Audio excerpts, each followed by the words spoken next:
Tiimbagang si Dominic habang nakaupo sa loob ng kanyang sasakyan habang seryosong nakanaw sa kung saan. Kanina, pananggagalaiti at kinakain ng selos ang kanyang buong sistema dahil sa nasaksihan. Hindi ko akalain na may itinatago ka din. Palang kalandian. Babae nga naman. Nalingat lang ako ng kaunti may umaali.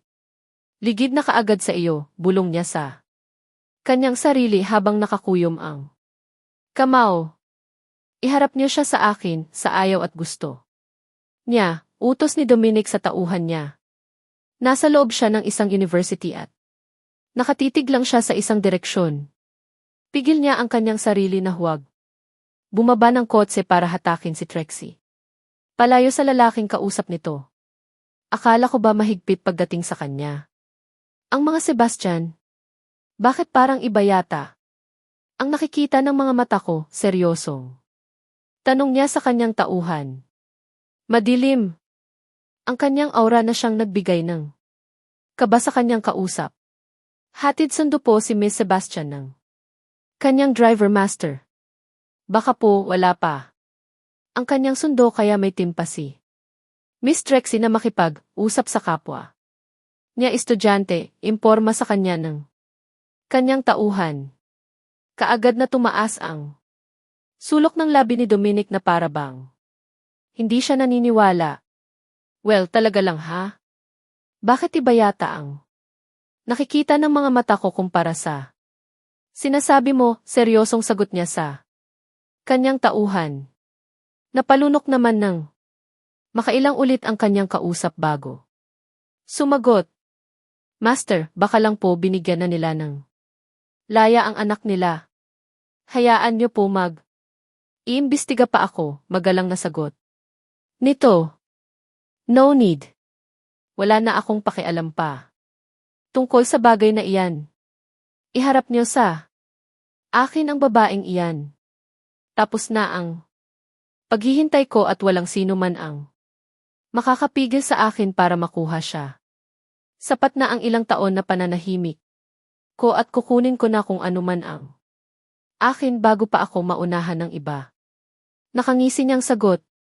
Kaagad naman nakuha ng kanyang kausap ang ibig niyang sabihin. Magalang. Itong tumango. Masusunod master, sagot pa nito at sumaludo pa sa kanya. Kaagad naman. Gumuhit ang nakakalokong ngiti sa labi niya. Kaunting oras lilang. Mapapasa kanya din sa wakas ang babaeng matagal ng laman ng kanyang mga panaginip. Biglang nawala ang ngisi sa labi niya nang mapansin niya kung gaano ka-sweet ang dalawa. May pahawak-hawak pa ng kamay ang lalaki sa kamay ni Trixie kaya naman kaagad siyang nakaramdam ng panibugho. Mukhang sinusubukan talaga ng panahon ang kanyang pasensya. Kahit sino ang makakakita sa dalawa iisipin na may relasyon sila na siyang lalong nagpasiklab sa galit ni Dominic. Trixie Sebastian ayaw ng pamilya mo sa amin. Ayaw niyo sa mga dela Fuente. Umiiyak ngayon ang tiyanin ko. Dahil sa kapatid no.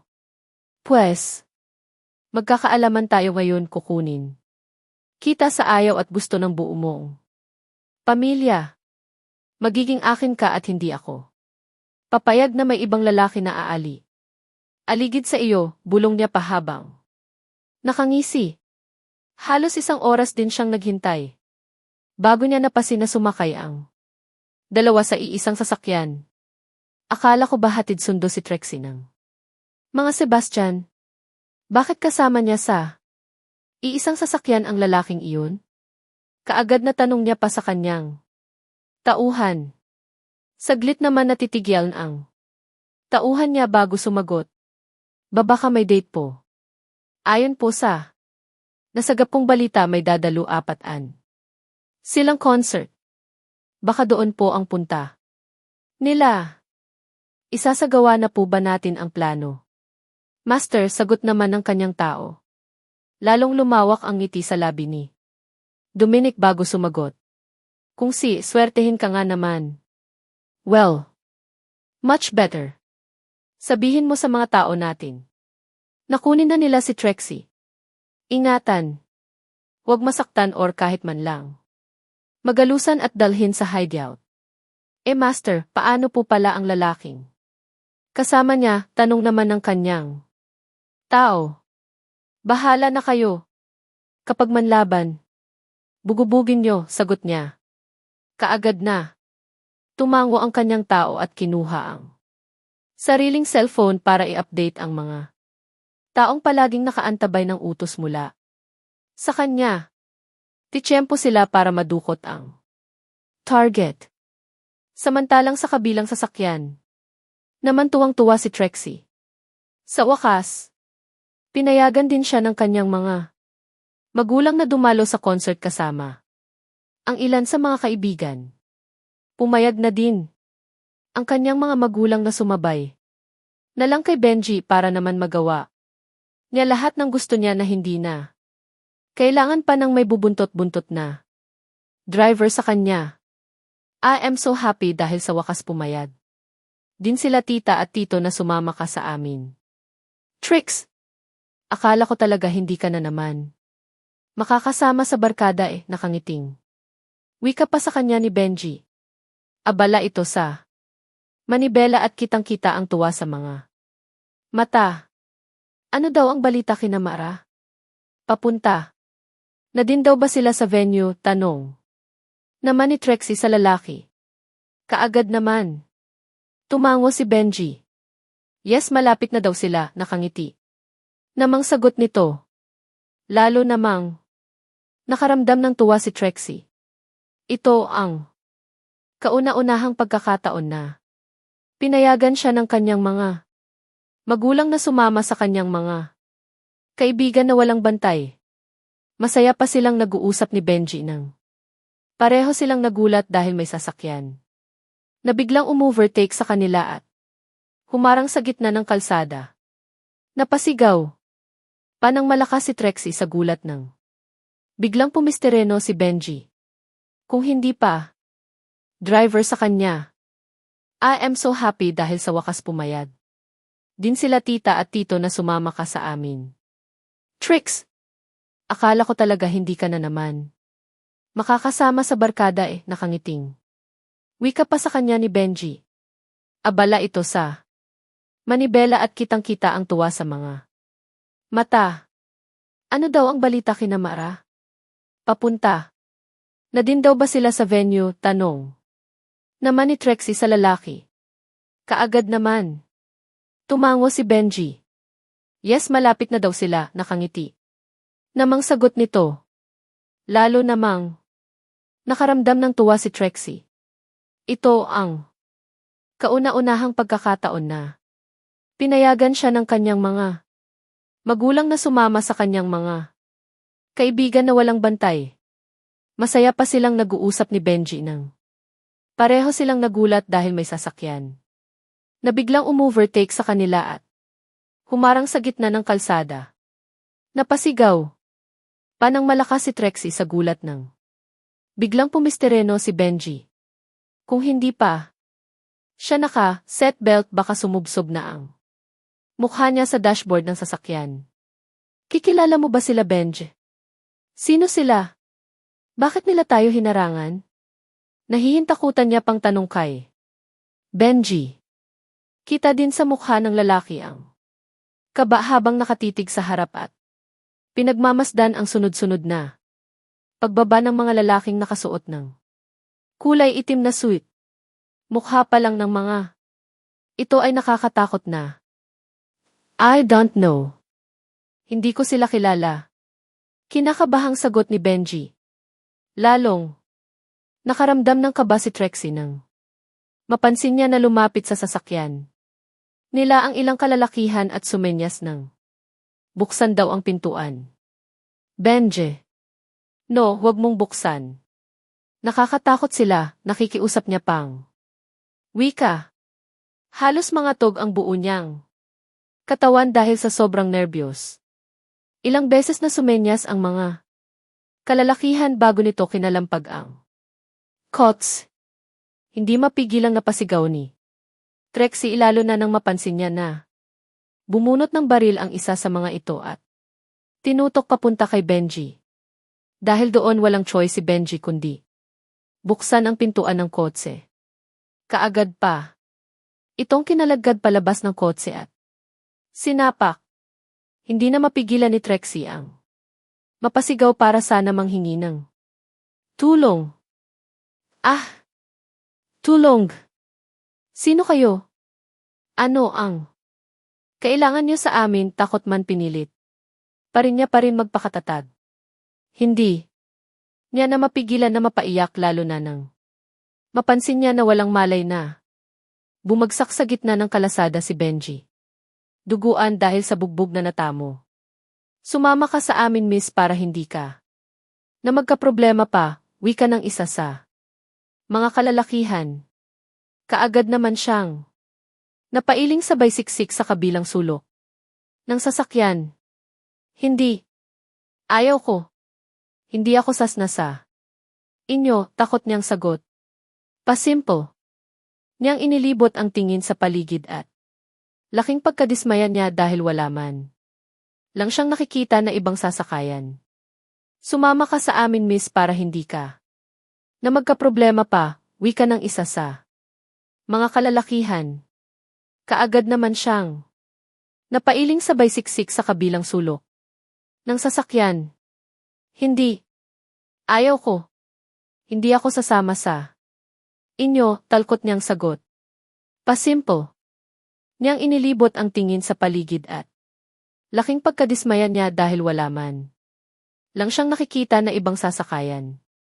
Naparating. Trixie baby. Hug ng matigas ang ulo. Okay. Sumama ka na dahil ito na ang panahon para bayaran mo ang utang mo. Sa akin, parang gusto naman manigas ang buong katawan ni Trixie dahil sa narinig. Kilala niya ang boses na iyon. Ang boses na kahit sa panaginip ayaw niya nang marinig pa. Ang boses na ilang gabi din nagbigay sa kanya ng nakakatakot na bangungot. Ikaw.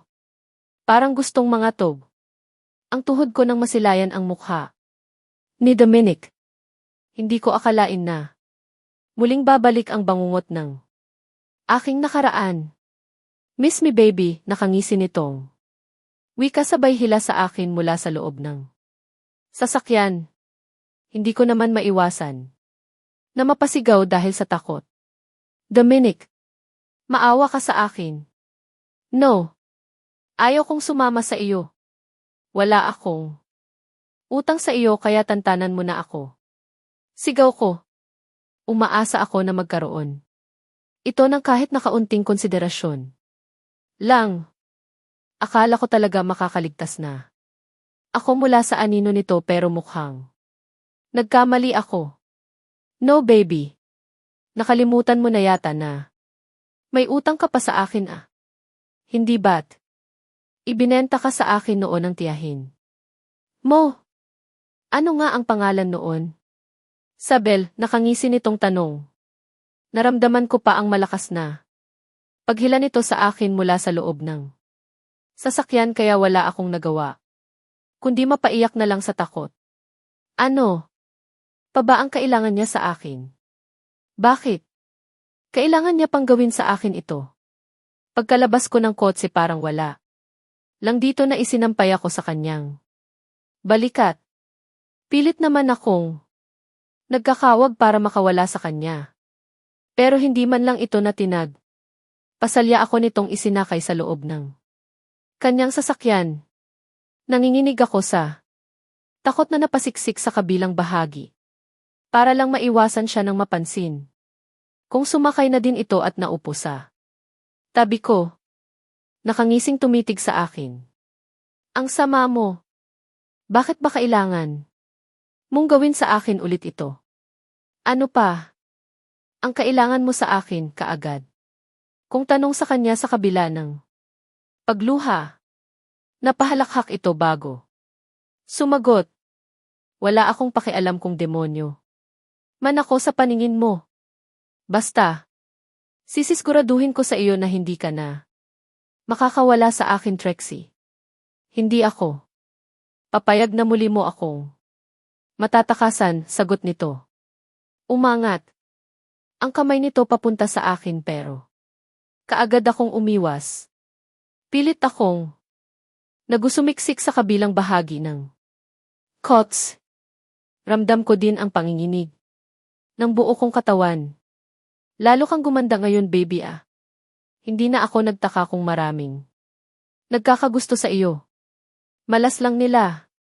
Dahil walang ibang makikinabang sa iyo kundi ako lang, riyak ang ngisi nitong wika.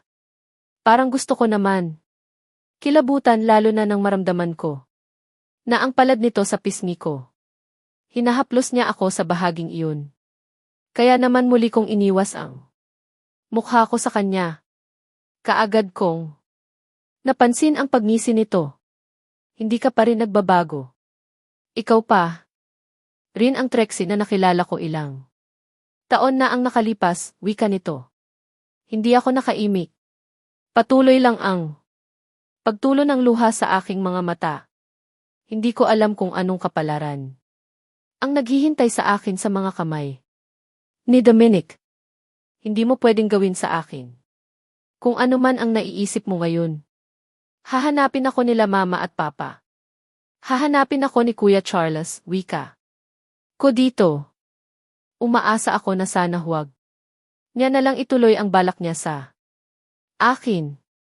Puno pa rin ng pag-asa ang puso ko na mahahanap ng mga magulang ko. I know, alam kong hahanapin ka nila. Pero isa lang ang nasisiguro ko. Wala silang magagawa. Hindi ako papayag na makuha ka nila sa akin ulit. Trixie baby, nakangisi nitong sagot. Ano ba talaga ang balak mo?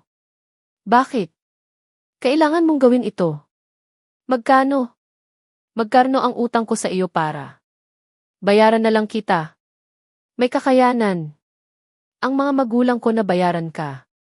Kaya iwi mo na ako, sagot ko sa kanya. Pinilit ko ang sarili kong magtapang-tapangan. Umaasa ako na sana pakinggan niya ako. Umalingaw naman ang tawa nito sa loob ng kotse. Lalo naman akong nakaramdam ng takot. Magkano? Trixie baby, sa palagay mo ba kailangan ko pa ng pera galing sa ibang tao? Lalo na at galing sa pamilya mo? No.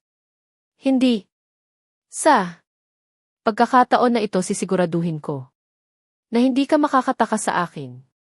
Nakangisi nitong sagot. Mariin pa ako nitong hinawakan sa baba at pilit na pinapaharap sa kanya. Nakita ko ang kakaibang kislap sa mga mata nito na siyang lalong nagpanginig sa mga laman ko.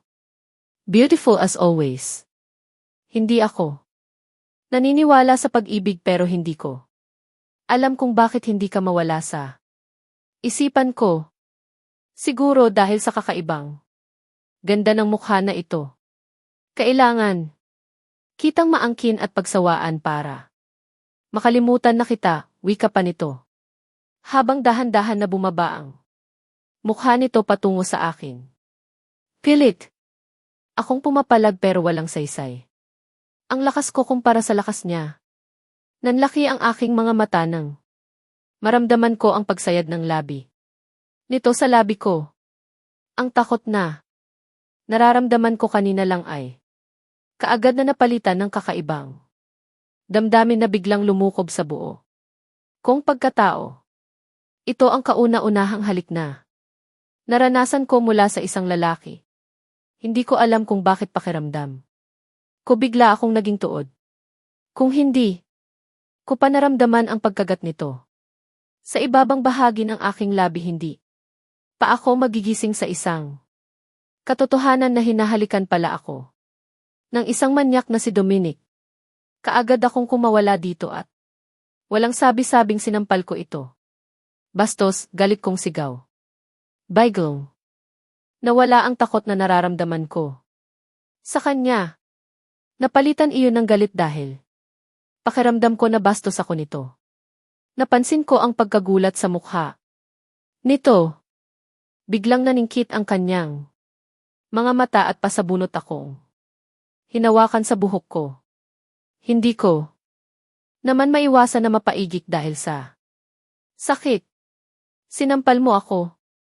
Alam mo ba na, ikaw pa lang ang kauna-unahang babae na gumawa sa akin ito, wika nito. Bakas ang galit sa kanyang boses.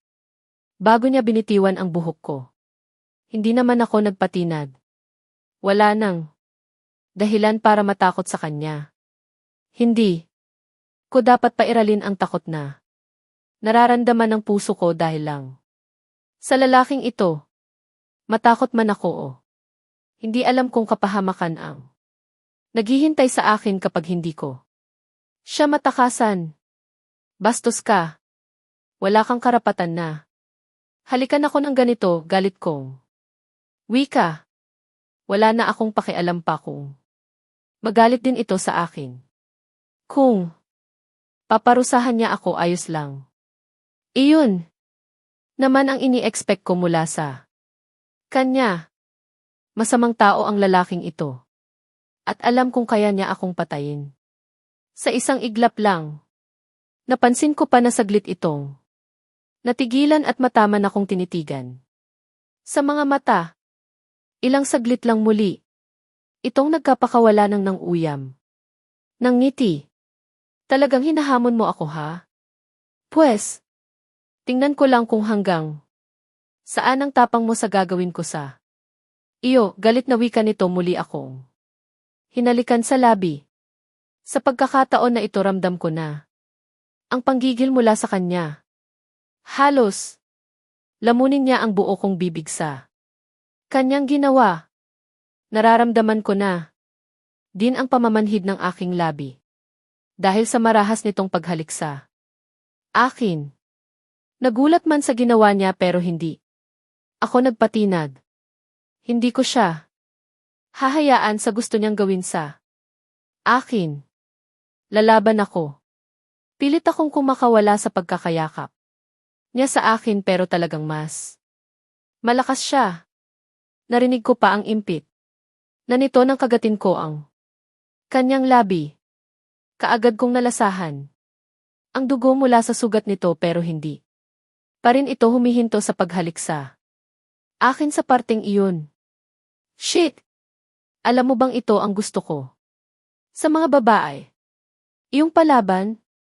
Bulong pa nito sa akin pagkatapos niyang iwan ang labi ko. Pakiramdam ko biglang namahid ang parteng iyon. Dahil sa mapagparusang halik na naranasan ko sa kanya.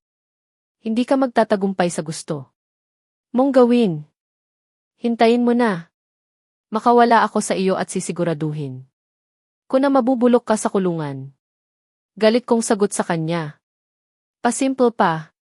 Nitong pinunasan ang labi na may bahid ng dugo bago tumawa ng malakas.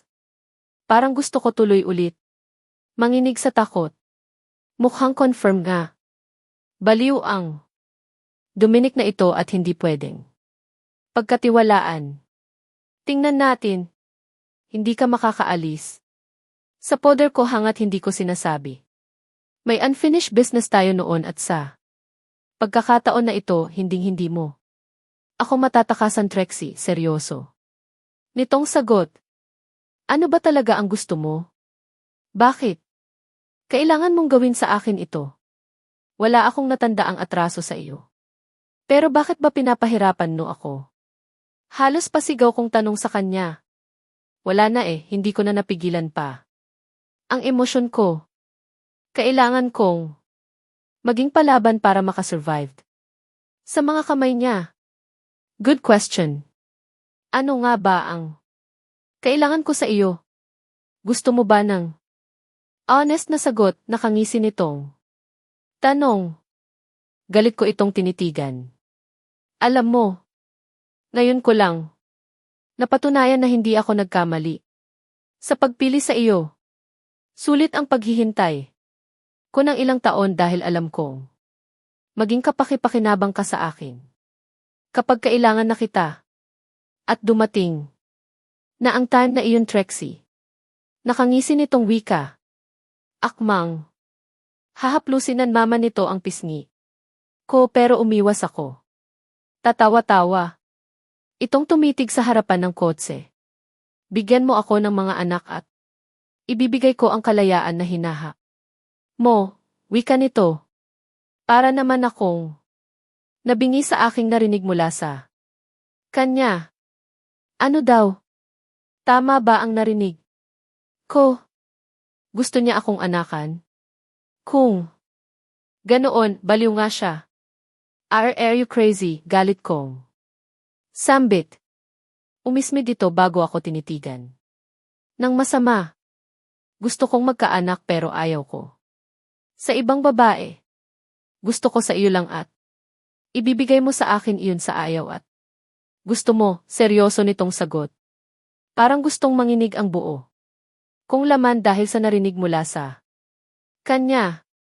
Kita ko ang pagiging seryoso sa hitsura nito kaya naman alam kong hindi ito nagbibiro. Isa pa hindi ko narinig na marunong magbiro ang isang Dominic de la Fuente. Baliw ka na nga, hindi mo alam ang sinasabi mo, galit kong sagot. Biglang nilamon ng takot ang puso ko. Hindi ko akalain na sa dinami-daming babae sa mundo ako pa talaga ang gusto niyang paglaruan. Baliw na kung baliw, Trixie. Hindi na. Mababago ang desisyon ko. Bibigyan mo ako ng anak kung gusto mong makawala sa anino ko, seryoso. Nitong wika. Parang gusto kong maiyak sa kawalan ng pag-asa. Bakit? Kailangan niyang gawin sa akin ito. Hindi ako palahian para gawin sa akin ito. Hindi ako papayag. Wala. Akong balak na magkaanak sa iyo. Sagot ko. Muli itong napangisi. Wala ka nang magagawa pa, Trixie. Kapag ginusto ko makukuha ko, sagot. Nito. Hindi ko mapigilan na maikuyom ko ang aking kamao. Gusto ko itong pagsusuntukin. Gusto ko itong saktan. Hindi ko nga lang alam kung paano gawin iyon. Wala akong laban sa kanya. Walang panama ang lakas ko. Kumpara sa kanya, hindi ko mapigilan na maluha. Umaasa ako na mahanap kaagad ako nila mama at papa bago niya pa maisa katuparan ang masama niyang balak sa akin. Umaasa ako na balak sa akin. Umaasa ako na maililigtas nila akong muli sa mga kamay ni Dominic. Hindi naman nagtagal ang biyahe at kaagad kong napansin na pumasok ang sasakyan sa mataas na gate. Malabong makahingi ako ng tulong. Kung sakali dahil hind nakita ang loob. Alam kong mahihirapan din akong makatakas. Anong lugar ito? Bakit dito mo ako dinala? Iwi mo na ako, natatakot. Kung tanong sa kanya, kaagad na tumaas ang isang sulok ng labi nito sabay iling. Mukhang wala sa bokabularyo nito ang salitang awa. Tinatanong pa ba iyan? Of course. Simula ngayong araw na ito, dito ka tititra.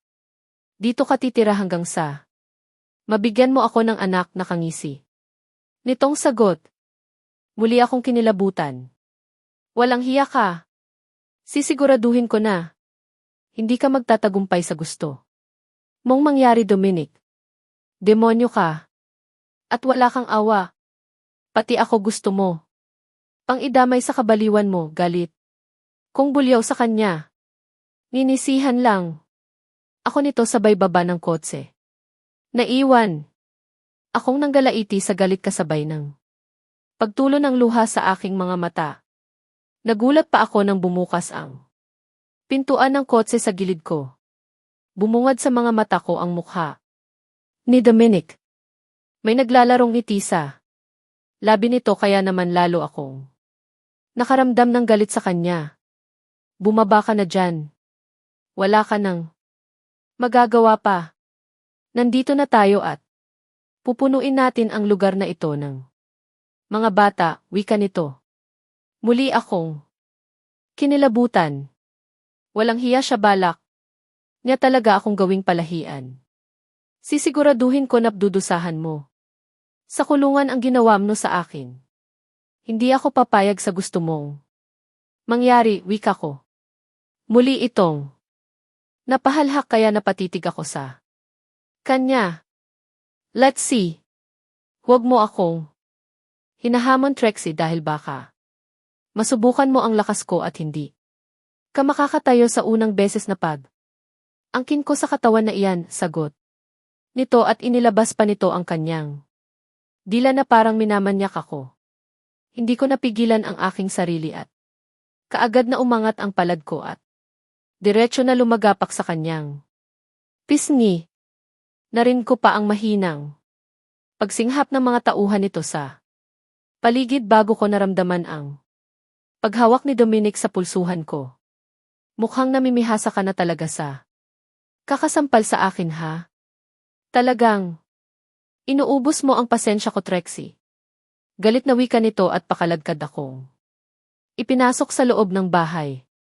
Pilit akong nagpupumigla sa kanya pero walang kwento ang lakas ko kumpara sa lakas niya. Ano ba? Bitawan mo ako. Bastos. Demonyo. Galit kong sigaw. Halos itcho na ang boses ko sa buong paligid. Napasulyap pa ako sa mga tauhan nito pero mukhang wala silang pakialam sa paligid nila. Lahat sila nakayuko lang na parang walang naririnig. Namalayan ko na lang na pumasok na kami sa isang kwarto. Naiiyak na ako. Sa takot pero talagang may demonyo siguro ang Dominic na ito. Hindi man lang marunong maawa. Parang hindi nito naririnig ang ilang beses kong pagmamakaawa sa kanya. Dominic, maawa ka sa akin. Huwag mo naman itong gawin sa akin. Ayaw ko. Maraming babae dyan na pwede mong anakan. Huwag ako. Nagsusumamo kong wika sa kanya. Nandito na kaming dalawa sa kwarto. At kita ko sa mukha nito ang matinding panggigil. Umatras ako. Palayo sa kanya at pilit na nagsusumiksik sa isang sulok ng kwarto. Wala ka nang magagawa, Trixie. Ayaw kong magsayang ng oras. Umpisahan na nating buuhin ang anak na hinahanap ko, nakangisi nitong wika. At kaagad akong dinaluhong. Napasigaw ako nang mahawakan ako nito at pilit na kinalagkad patungo sa kama. Hindi. Ayaw ko. Tulong. Tulong. Galit kong sigaw at pilit na nagpupumigla sa kanya. Pilit naman ako nitong yayakap at hinatak papuntang kama. Lalo akong napaiyak. Maawa ka sa akin, Dominic. Huwag. Ako. Huwag, sigaw ko nang maramdaman ko ang pagpunit nito sa suot kong damit. Parang wala itong narinig at patuloy lang sa ginagawa niya sa akin. Kalma, Trixie. Don't worry.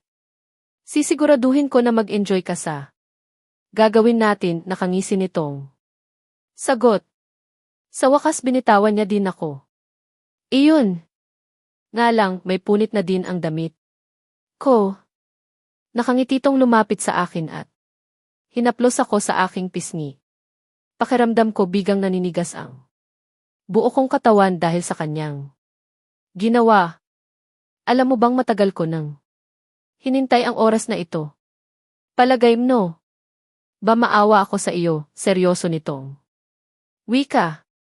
Wala sa sariling napatitig ako dito at kita ko sa mga mata nito ang kakaibang kislap na hindi ko mawari. Kung tutuusin, gwapo naman talaga si Dominic. Kaya nitong magpaibig sa kahit na sinong babae. Kaya lang sa klase ng ugali meron ito malabong magugustuhan ko siya. Ayaw ko sa mga bad boy na lalaki. Ayaw ko sa kagaya niyang makasarili. Hahanapin ka nila mama at papa. Kapag itutuloy mo ang masama mong balak sa akin, hinding-hindi ka nila titigilan hanggat hindi ka mabubulok sa kulungan, banta ko sa kanya. Hindi ko na mabilang kung ilang beses ko nang nasambit ang katagang iyon pero mukhang wala mamang epekto sa kanya. Wala nga siguro itong kinatatakutan. Talaga lang ha, umaasa ka pa rin ba na mahahanap ka nila? Poor Trixie. Hindi ka makakalabas sa lugar na ito. Hangat hindi ko sinasabi.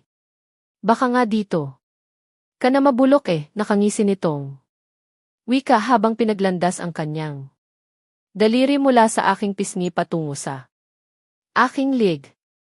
Muli akong nakaramdam ng kilabot. Kung ako sa iyo, pumayag ka na sa gusto ko kung ayaw mong magalit ako nang tuluyan sa iyo at itali kita dito sa kama. Huwag mong hintayin na uminit ang ulo ko sa iyo, Trixie, at pagsisihan mo ang lahat, wika nito sa akin. Lalo akong natakot. Naramdaman ko pa ang unti-unting paglapit ng mukha nito sa mukha ko. Kaagad na tumulo ang luha ko sa aking mga mata nang muling naglapat ang aming labi. Biglang nanigas ang buo kong katawan. Sa ginawa niya, naramdaman ko na di na nag-umpisa nang naglandas ang palad niya sa buo kong katawan. Bago sa akin ang tungkol sa bagay na ito at pakiramdam ko bigla akong nawalan ng lakas. Banayad ang ginawa niyang paghalik sa akin. Hindi katulad kanina noong nasa loob pa kami ng sasakyan na may halong dahas.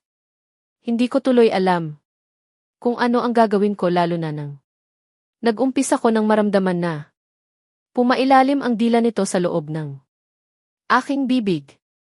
Kiss me back, sweetheart. Huwag kang parang tuod dyan. Ipakita mo sa akin na gusto mo din ang ginagawa natin ngayon, utos na wika nito. Pasabunot niyang hinawakan ang buhok ko kaya napaigik ako. Kapag hindi mo ako ma-satisfied, ngayong gabi paparusahan kita. Huwag mong hintayin na maubos ang pasensya ko sa iyo, Trixie, pagbabanta nito. Muling tumulo ang luha sa aking mga mata sabay tango. Muli kong naramdaman ang paglapat ng labi nito sa labi ko.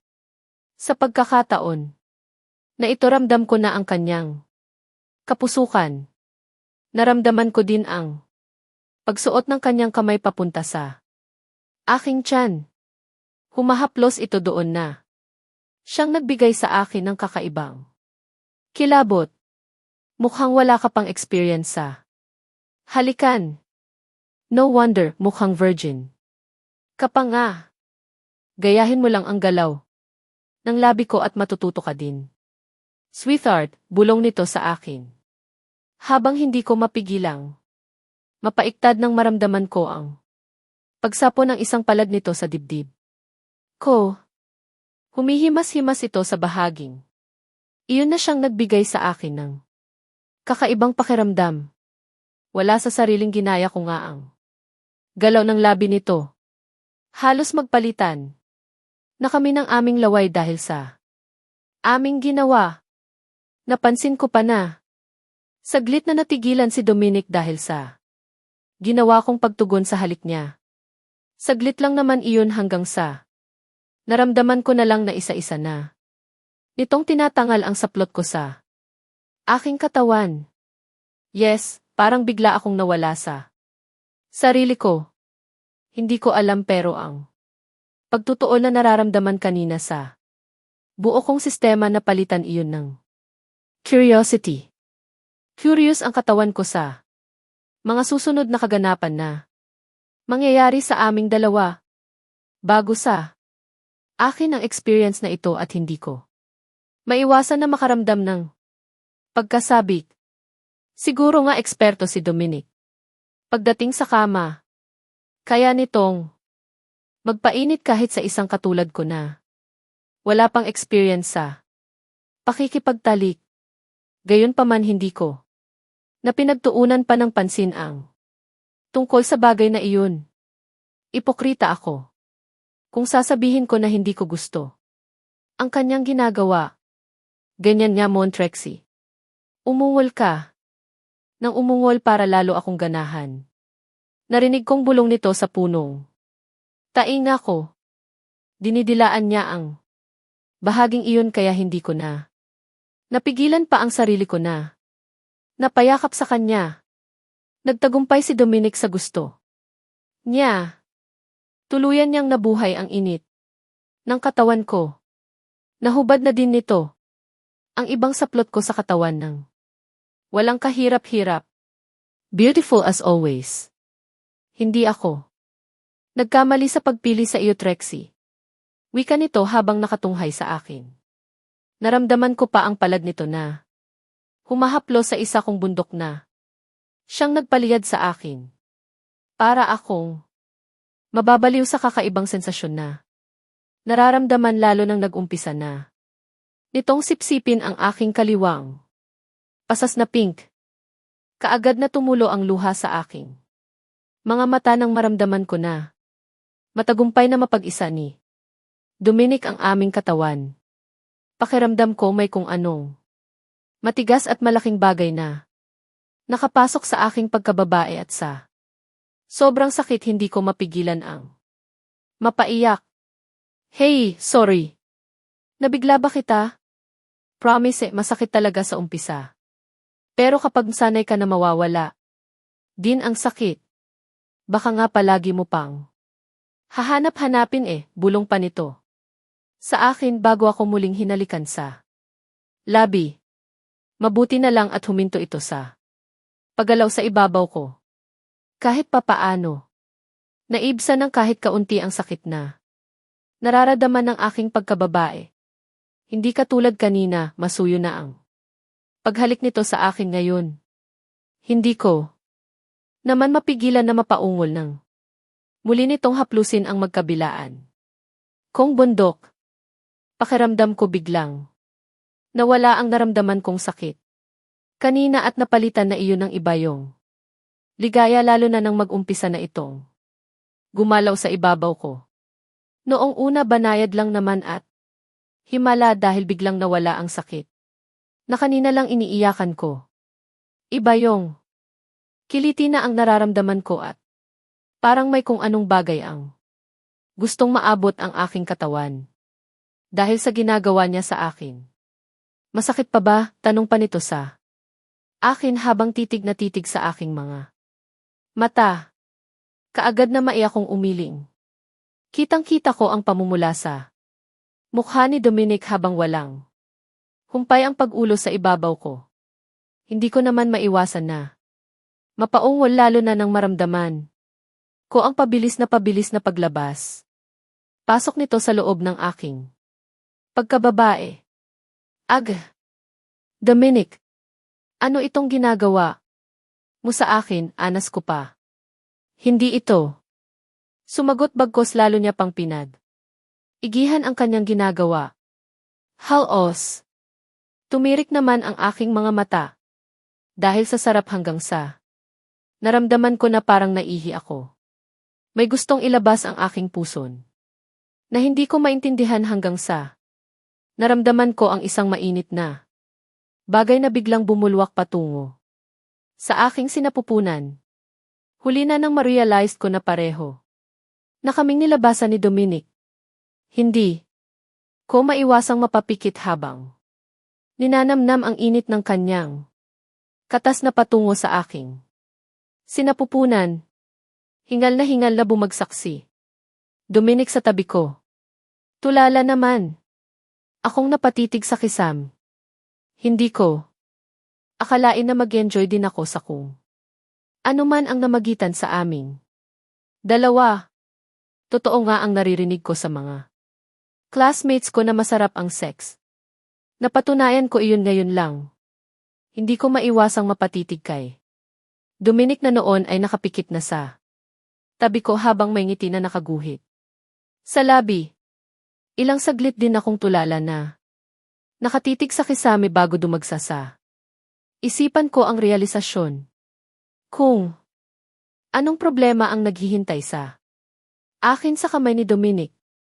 Na isa katuparan na niya ng unang hakbang na gusto niyang mangyari. Naangkin niya na ako at nakapaglagay na din siya ng semilya sa aking sinapupunan. Kung hindi ako nahanap ng mga magulang ko, tiyak na aanakan ako ni Dominic at mahirap para sa akin na tanggapin iyon. Impit akong napaiyak habang iniisip ko kung ano ang magiging kapalaran ko simula ngayong gabi. Hanggang kailan ako maging bihag niya? Hindi ko din akalain na sa isang iglap lang biglang mawawala ang virginity na iningatan ko na balak kong ipagkaloob sa lalaking mapapangasawa ko lang. Ang unfair ng kapalaran ko. Ang unfair din ni Dominic. Sa isang iglap na gawa nitong wasakin ang buo kong pagkatao. Pati na din ang aking kinabukasan. Hindi ko alam kung paano tanggapin ang mga nangyari sa amin ngayon. Ayaw kong habang buhay niya akong maging bihag. Pangarap ko ang magkaroon ng malayang buhay at masayang pamilya. Malayo sa gusto ni Dominic. Hindi ko na namalayan pa kung anong oras ako nakatulog. Naramdaman ko na lang na may humahalo sa hita ko patungo sa aking pagkababae. Babangon sana ako pero nagulat ako dahil nakatali ang dalawa kong kamay sa headboard ng kama. Nakabuka ka. Di na ko na siyang nagbigay sa akin ng takot. Ano na naman ba ang gusto niyang gawin sa akin? Ano ang ginagawa mo? Baliw ka ba? Pakawalan mo ako, galit kong sigaw sa kanya. Ninisihan lang ako nito sabay haplos nito sa pagkababae ko. Para ho kaming hubot-hubad at hindi ko maiwasan na mapatitig sa tayong-tayo nitong pagkalalaki. Don't worry. Gusto ko lang naman subukan ang ganitong posisyon. Pakakawalan din kita kapag matapos na tayo. Sa ngayon, i-enjoy mo muna ang gagawin ko sa iyo. Nakangisi nitong wika at napasinghap pa ako nang bigla nitong isinubsob ang kanyang mukha patungo sa aking pagkababae. Nilaro-laro niya ang perlas ko kaya hindi ko maiwasan na mapahalinghing. Shit! Tigilan mo iyan. Hayop ka. Talaga Dominic, galit kong sigaw sa kanya at pilit na kumakawala sa pakakatali nito pero bigo ako. Kung pipilit ko baka masugatan lang ako. Hey, relax. Kapag hindi ka makikisama sa ginagawa ko sa iyo, ngayon baka palagi ko itong gagawin. Sa iyo, nakangisi nitong wika. Natigilan naman ako kasabay ng pagtulo ng luha sa aking mga mata. Baboy ka. Ano pa ba ang gusto mo? Nakuha mo na ako at kailangan pa talaga na ganito para lang masatisfied. Iyang libog mo, galit kong sigaw. Seryoso ako nitong tinitigan bago ito dumagan sa akin at hinawakan ako sa mukha. Gusto mo ba ng mabilisan sex? Ayaw mo ng romansa? Pwes pagbibigyan. Tiya, galit na wika nito kasabay ng pagkiskis ng kanyang pagkalalaki sa aking pagkababae. Napaungol ako nang maramdaman ko ang pagpasok nito sa kaloob-looban ko. Fuck! Ito ang gusto ko sa iyo. Ang sikip mo pa rin, bigkas pa nito. Habang walang humpay sa pag-ulos. Kaagad naman akong nakaramdam ng sarap. Bakit ganito? Tumututol ang isipan ko sa mga pinanggawa niya sa akin pero kapag nagtatalik kami ni Dominic enjoy din naman ako. Gustong-gusto ng katawan ko ang ginagawa niya kaya naman hindi ko mapigilang mapaungol sa sarap na aking nararamdaman.